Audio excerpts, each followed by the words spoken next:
Kung mga panghusga ang ilan nating kababayan, akala mo na kung sinong perfecto. Akala mo na kung sinong sinasanto.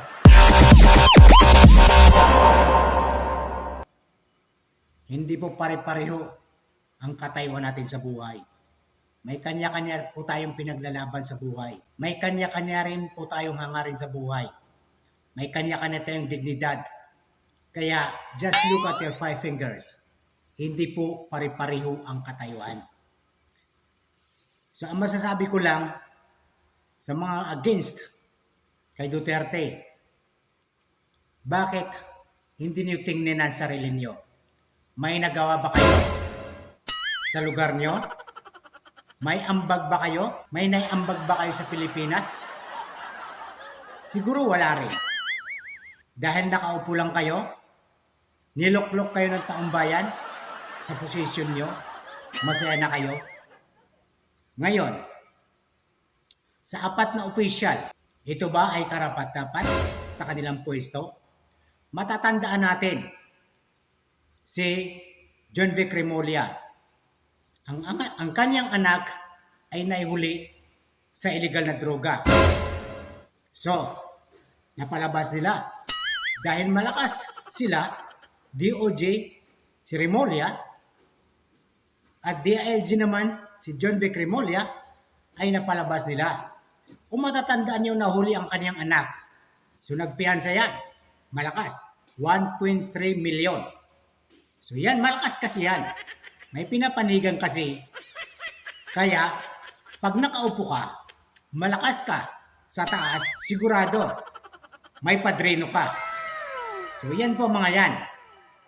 Kaya, lumalakas ang loob nila dahil may sumusuporta sa kanila. Number 2, si Secretary Teodoro. Yan. Binigyan ng magandang posisyon ni Tatay Diggs. Pero anong ginawa? Tinrayador pa rin si Tatay Diggs. He is a professional and secret traitor. Di ba? Binigyan mo na nga ng magandang posisyon ang isang tao, pero gumawa ko pa rin ng hakbang, tinrayador mo pa rin. Pangatlo, si General Anyo. Secretary Anyo. Ginawa niyang binigay sa kanya ang Chief of Staff ng Armed Forces of the Philippines. Pangalawa, naging Assistant Secretary. So, ano ngayon? Sila pa rin ang gumawa ng paraan para mahuli isoko si Duterte sa International Criminal Court. Ang trabaho niya, intelligence, secret traitor ng Fast Administration. Ngayon ay nasa BBM Administration. So, ganun po ang posisyon niya, intelligence, secret traitor. Yan po. Pang-apat, si Jen Fajardo, spokesperson ng PNP. Napakagaling ang spokesperson nito. Naging general ka lang. Hindi mo ba natatandaan nung panahon ni Duterte? Ikaw rin ang spokesperson. Naging dubli ang sahod mo dahil sa kanya. Wala kang utang na loob. You are a mother of all evil liar. So yan po. Kung matatandaan nyo, ang isang policewoman na umiyak noong hinuli si Tatay Diggs March 11 ay tinanggi niya. Panoorin niyo sa press con niya. May nakita po na captured po doon na parang nagpunas po at nakayuko po. Ang sinasabi po nila ay umiiyak po yung pulis. Hindi po totoo yon. At ang sinasabi nilang mababa po yung moral ng pulis. Hindi rin po totoo yon. Dahil nagpunas lang daw ng pawis dahil sobrang init sa loob. Ganun kasinungaling ang spokesperson ng PNP na si Jen Fajardo. Yan po. Lahat. Pangalawa, sinabi niya doon sa press con din niya na kaya raw gumagamit ang mga iba dahil puyat sa trabaho. mahaba yung oras nila sa trabaho. Kaya gumagamit sila ng pinagbabawal na gamot.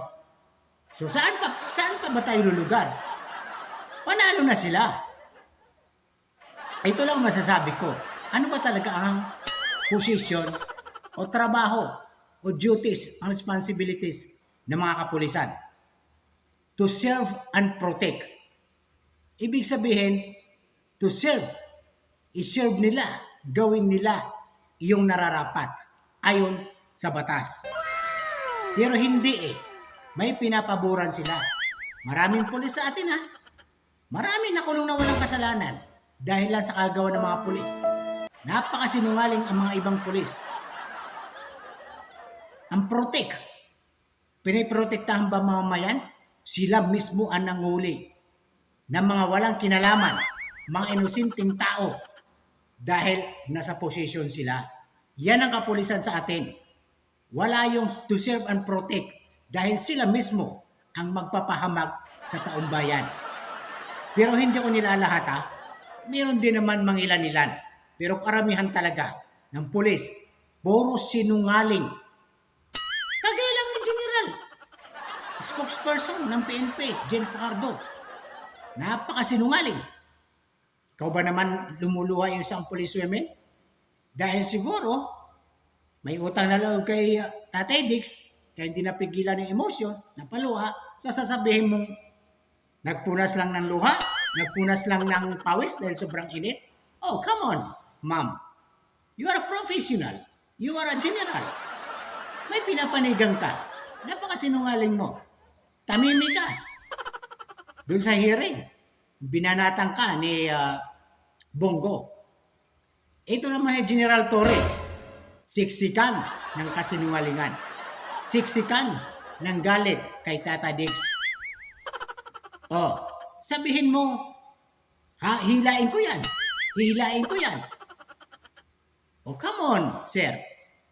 Wala ka ng respeto. Dahil galit ka sa kanya. Dahil sa nangyari sa Samar. Na-dismiss ka sa trabaho, sa serbisyo. Come on, police kayo. Kayo ang nagpo-protect to serve and protect the people. Pero hindi. Kayo mismo ang gumagawa ng kabalastugan. So ngayon, sino pa bang magtitiwala sa mga kapulisan? Sino pa bang magtitiwala sa mga nakaupo? Mga nababayaran lang ang naniniwala sa inyo. Come on, gising Pilipinas. Bangon Pilipinas. Matuto tayo. Gumising na ang taong bayan. Huwag na kayong magtiwala kung kani-kanino. Lalo na sa mga pulis patulad dyan. Walang ginawa kundi mangutong. Walang ginawa kundi gumawa ng karahasan. Di ba? Matuto tayong taong bayan. Pag may respeto ka sa sarili mo, may respeto sa iyo ang taong bayan. Lahat naman tayo may kasalanan Pero bakit? Si PRDD, makaaway ba ng Pilipinas yan? Siguro hindi. Doon na siguro yan. Mamamatay. Huwag naman sana. Sana makauwi siya bago siya mag-birthday. Kasi namimiss din siya ng taong bayan, lalo ng pamilya niya.